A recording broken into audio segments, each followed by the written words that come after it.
Good morning friends. कक्षा 10वीं विषय भूगोल 9वां पाठ देख रहे भाग 2 में पर्यटन व्यवसाय एवं संचार।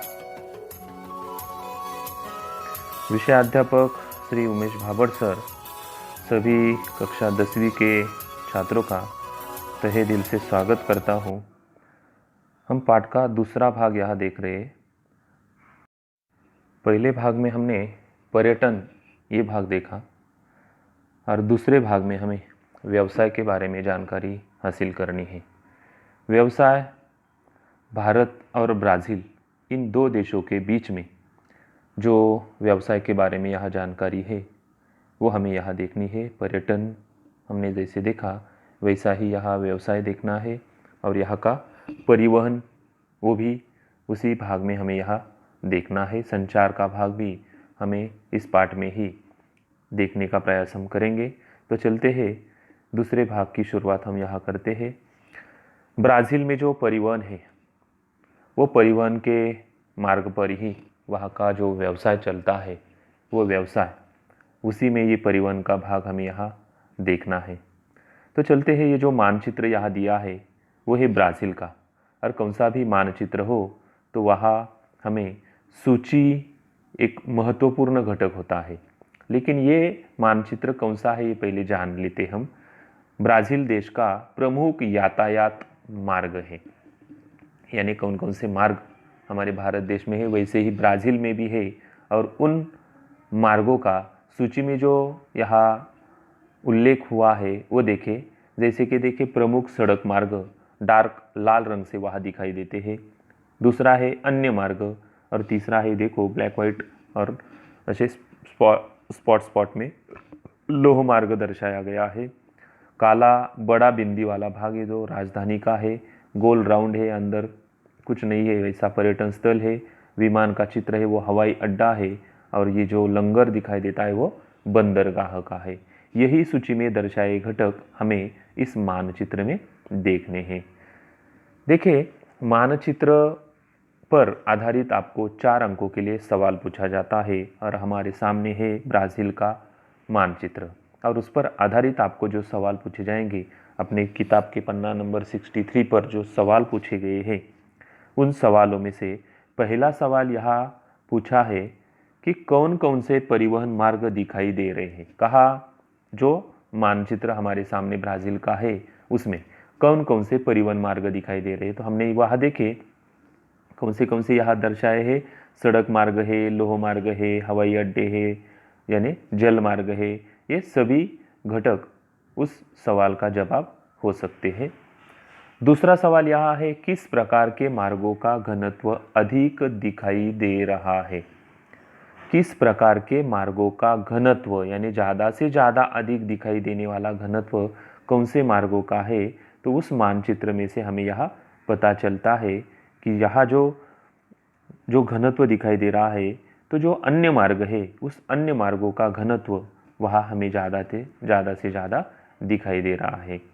ऐसे सवालों के जवाब हमें पूरे करने हैं। चलो एक बार फिर से देखते हैं। तीसरा सवाल, स्पष्ट रूप से दिखाई देने वाला महामार्ग कौन सा है, वह किन स्थानों को जोड़ता है। देखिए फिर से एक बार सवाल ध्यान में ले। स्पष्ट रूप से यानी डार्क रेड मोटे टाइप में दिखाई देने वाली जो लाल रेखा है वो लाल रेखा क्या दर्शाती है, कौन सा महामार्ग दर्शाती है, और वह स्थान किन स्थानों को जोड़ता है, तो वो हमें देखना है। देखें, वो प्रमुख सड़क मार्ग दिखाई दर्शाती है। ये हमें पहला सवाल का जवाब यहाँ मिला। लेकिन यहाँ से शुरुआत होती है। देखो, सेराडो डिविसर से लेके पोर्टोवेलो ट्रांस अमेजोनियन मार्ग उसका नाम है, और पूर्व की ओर जाकर वहाँ से फिर से दक्षिण की ओर ब्रासीलिया राजधानी तक वो मार्ग यहाँ तक जोड़ा गया है। ऐसा उस सवाल का जवाब हमें यहाँ मिलता है। जैसे कि वहाँ बताया गया था कि स्पष्ट रूप से दिखाई देने वाला महामार्ग कौन सा है, तो सड़क मार्ग है, और वह किन स्थानों को जोड़ता है। तो हमने यहाँ सेराडी डिविसर पोर्टविलो उसे ट्रांस एमेजोनियस मार्ग कहा जाता है, और ब्रासीलिया नाम से ब्रासीलिया राजधानी तक वो जोड़ा गया है। इतने शहर उस रास्ते पर हमें यहाँ दिखाई देते हैं। वैसे देखा जाए तो वही मार्ग मैनस तक उत्तर की ओर भी गया है, वो भी हमें हमारे जवाब में लिखना पड़ेगा। हम चौथा सवाल देखेंगे। रेल मार्गों का विकास मुख्यतः किन भागों में हुआ है, इसका क्या कारण हो सकता है? सवाल समझ में आया होगा। रेल मार्गों का विकास मुख्यतः किन भागों में हुआ है और इसका क्या कारण होगा? चलते हैं हमारे मानचित्र पर। रेल मार्ग देखें। यहाँ रेल मार्ग देखा जाए तो यहाँ का जो भाग हमें यहाँ देखना है, वो देखते वक्त हमें जो महत्वपूर्ण घटक है वो घटक हमें यहाँ देखना है कि देखिए, रेल मार्ग सिर्फ इतने ही भागों में हमें यहाँ दर्शाया गया दिखाई देता है, इतने भागों में। लेकिन यहाँ का जो भाग है, इस उत्तर पश्चिम भाग में रेल मार्ग बिल्कुल भी दिखाई दे नहीं रहा। मध्य ब्राज़ील में भी दिखाई नहीं दे रहा, यहाँ भी नहीं है और यहाँ भी नहीं है। जहाँ है वहाँ का जो रेल मार्ग है वो रेल मार्ग यहाँ दर्शाया गया है। जैसे सवाल पूछा है कि रेल मार्गों का विकास मुख्यतः किन भागों में हुआ है, तो जवाब में हमें यहाँ लिखना है कि उत्तर पूर्व ब्राज़ील में और दक्षिण ब्राज़ील में ज़्यादा से ज़्यादा यहाँ रेल मार्गों का विकास हुआ है। और इसका कारण भी हम बता सकते हैं। यहाँ का जो भाग है, कौन सा? मध्य ब्राज़ील का, उस मध्य ब्राज़ील में यहाँ जो ये भाग है, यहाँ अमेज़न नदी का भाग, नदी का जो उद्गम हुआ है, वहाँ का जो दलदलीय प्रदेश है, इसी कारण और ज़्यादा से ज़्यादा जंगलीय भाग, वनों का भाग और ज़्यादा बारिश होने के कारण वहाँ दलदलीय प्रदेश होने से वहाँ वो विकास रेल मार्गों का हुआ नहीं है। ये भी कारण हम यहाँ बता सकते हैं। और ज़्यादा से ज़्यादा यहाँ रेल मार्ग है तो इसका भी कारण हमें पूछा जाएगा, तो ये भी कारण हम बता सकते हैं।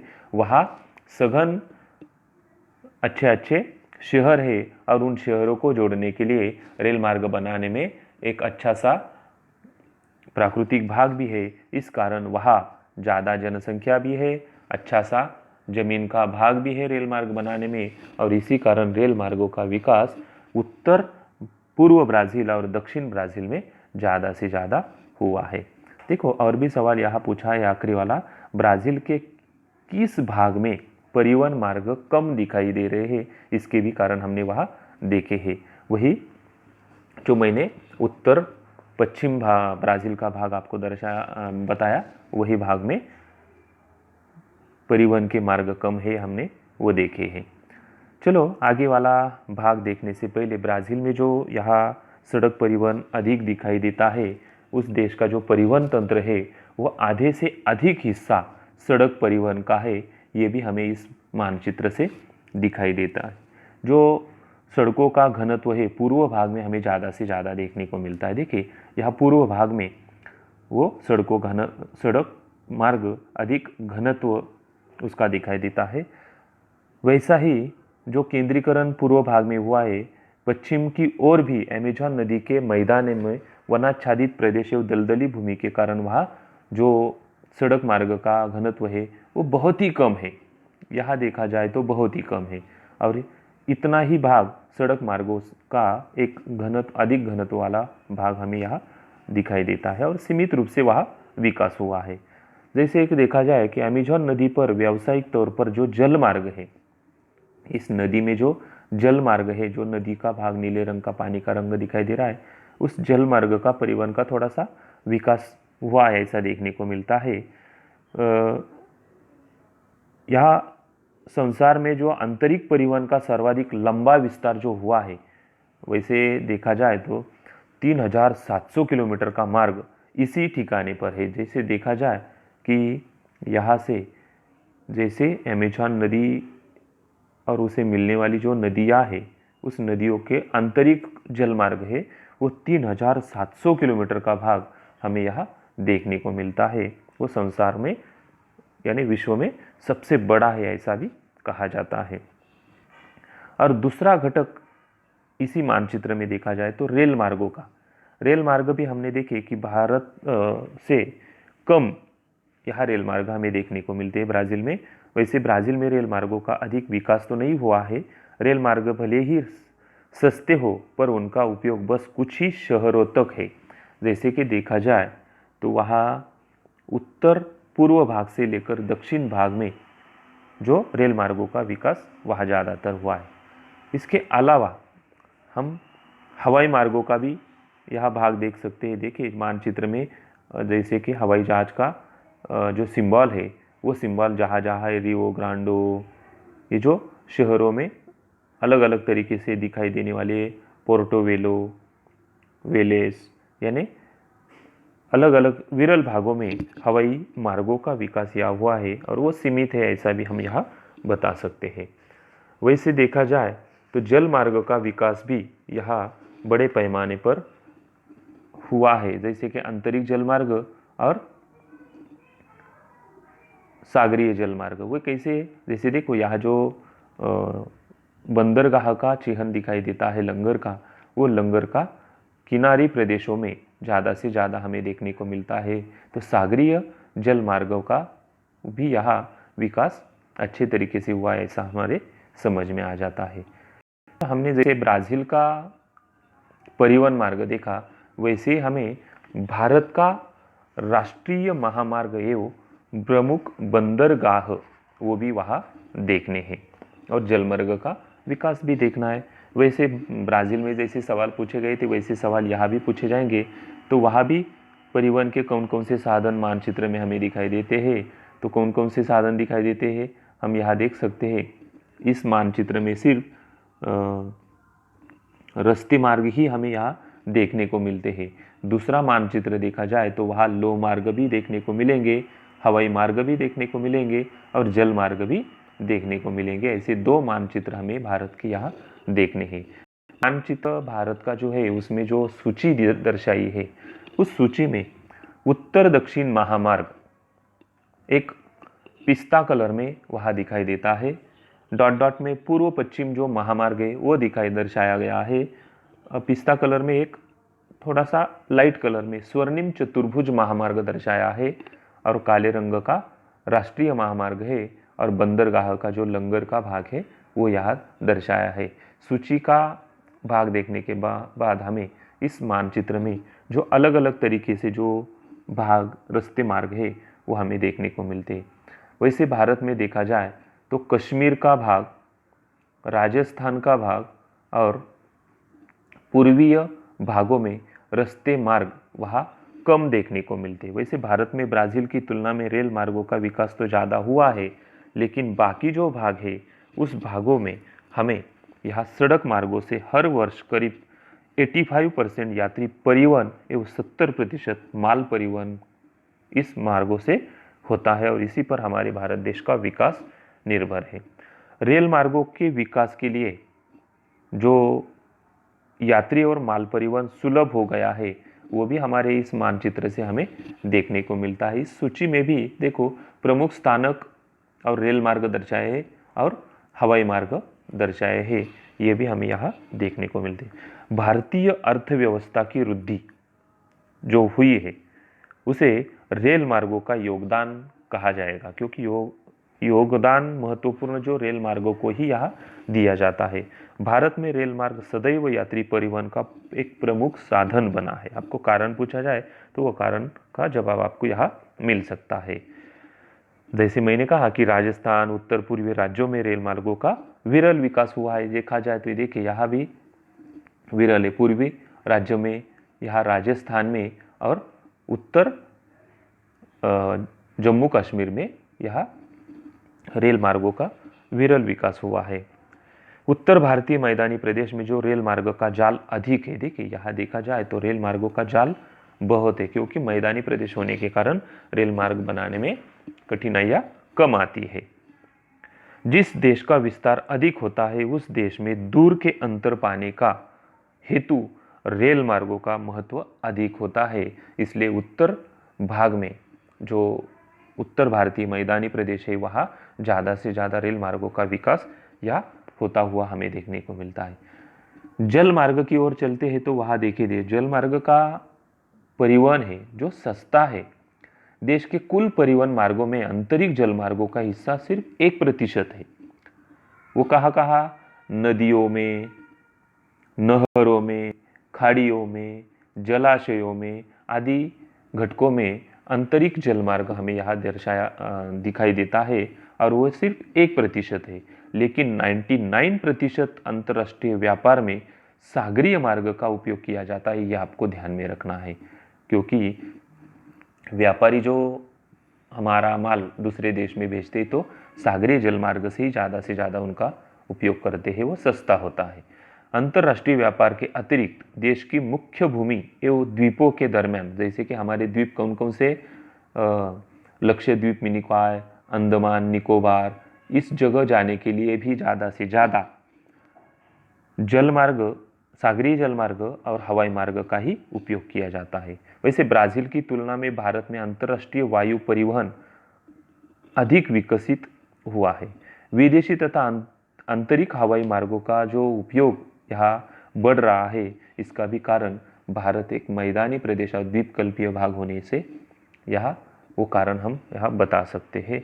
इसी भाग में जैसे कि हमने भारत का रास्ते मार्ग, जो चतुर्भुज मार्ग है, वो पहले आपको मैं दर्शाता हूँ। डॉट डॉट का पूर्व पश्चिम महामार्ग, उत्तर दक्षिण महामार्ग, ये सभी मार्ग हमें यहाँ देखने को मिलते हैं। देखो उत्तर दक्षिण महामार्ग कौन सा, जैसे देखा जाए तो श्रीनगर से लेकर जो दर्शाया गया है वो पूरे मानचित्र में हम देखेंगे कि देखो उत्तर दक्षिण जो महामार्ग यहाँ दर्शाया है वो देखिए यहाँ से ऐसा दर्शाया गया है कन्याकुमारी तक।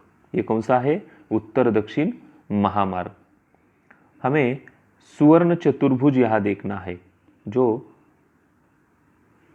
बम्बई, चेन्नई, कोलकाता, दिल्ली और यहाँ से फिर से बम्बई आता है। ये सुवर्णभुज चतुर्भुज महामार्ग इसे कहा गया है। फिर से हमें यहाँ जो राष्ट्रीय महामार्ग काले रंग के दर्शाए गए वो राष्ट्रीय महामार्ग है। और प्रमुख बंदरगाह देखे जाए तो किनारी प्रदेशों में यहाँ बंदरगाह हमें देखने को मिलते हैं। पूरे किनारी भागों में देखने को मिलता है बंदरगाह। वो बंदरगाह का एक मानचित्र अलग तरीके का होता है, वो भी हमें यहाँ देखने को मिलेगा। देखो कोलकाता में है, काकीनाडा, नेल्लोर, चेन्नई, नागापट्टनम, कन्याकुमारी, यहाँ कोची में है और यहाँ बम्बई में भी दर्शाया गया है, पोरबंदर में भी वो दर्शाया गया है। इसी तरीके से सभी परिवहन मार्गों का हमने यहाँ जो भाग देखा वो भारत और ब्राज़ील की तुलनात्मक दृष्टि से हमने देखा है। आप घर में अपने भूगोल के पाठ्य पुस्तक में दिए गए जो मानचित्र है उसका बारीकी से निरीक्षण करें और उसमें पूछे गए सवालों के जवाब फिर से एक बार देखें और वहाँ दिया हुआ पाठ एक बार पढ़े, तभी आपके समझ में आ जाएगा। क्योंकि आपको यहाँ ज़्यादा से ज़्यादा अंक इस पाठ पर मिल सकते हैं। जैसे कि मानचित्र दिया जाएगा, उसमें परिवहन दिया जाएगा और उस पर सवाल पूछे जाएंगे 4 अंकों के लिए। इसके अलावा आपको बंदरगाह, लोह मार्ग, रास्ते मार्ग, सुवर्ण चतुर्भुज, भारत और ब्राज़ील के दर्शाने के लिए पूछे जाएंगे। कौन सा भी सवाल इस पर पूछा जाता है तो 4 अंकों का हो सकता है, तो आपको ज़्यादा से ज़्यादा अंक इस पाठ से मिल सकते हैं। आज के लिए बस इतना ही। धन्यवाद।